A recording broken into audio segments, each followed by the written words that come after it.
যাদবপুর বিশ্ববিদ্যালয়ের ভেতর ইফতার party, social মিডিয়ায় পোস্ট বিজেপি দক্ষিণ 24 পরগনা জেলা সভাপতির, কি বলবেন এ নিয়ে?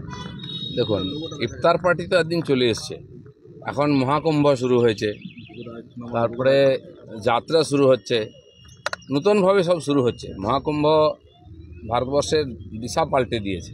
কেন ইফতার যারা করে এসছেন, যারা আমি প্রথমবারেই বলেছি যারা রোজা করেন তার জন্য ইফতার, যারা রোজা না করে মেকি মুসলমান সাজে তারা ইসলামেরও অপমান করছে।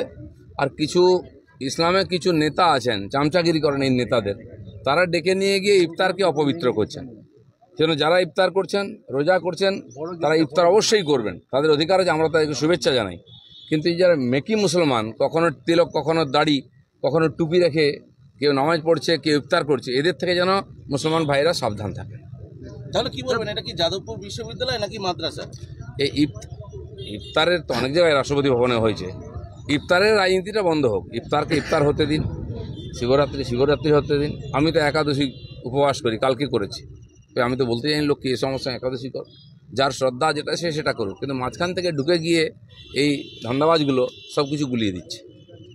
মুখ্যমন্ত্রীর বিধায়ক হুমায়ুন কবির আপনার পাশে দাঁড়িয়েছিলেন, অর্থাৎ আপনি যে বলছিলেন গাড়ি চাপা দিয়ে, দিলীপ ঘোষের পাশে কাউকে দরকার নেই, দিলীপ ঘোষ একাই আছে, আর দিলীপ ঘোষের সঙ্গে তার পার্টির কর্মীরা আছে, ঠিক আছে না?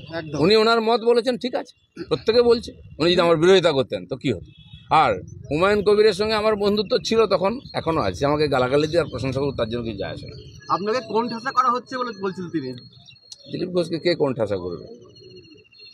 দিলীপ ঘোষ আছে, কারো দয়ায় নেতা হয়নি, কারো দয়ায় টিকে নেই।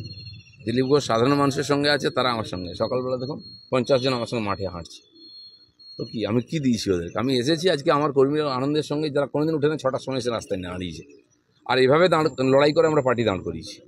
মুখ্যমন্ত্রীর লন্ডন সফর নিয়ে কি বলবেন? ভালো কথা, এত চাপ এখানে এসে আরজিগড় থেকে এই অবধি মনের চাপে, বাইরে গেলে একটু মনটা ফুরফুরে হয়, ঘুরে আসুন, মানুষ শরীর ভালো থাকবে।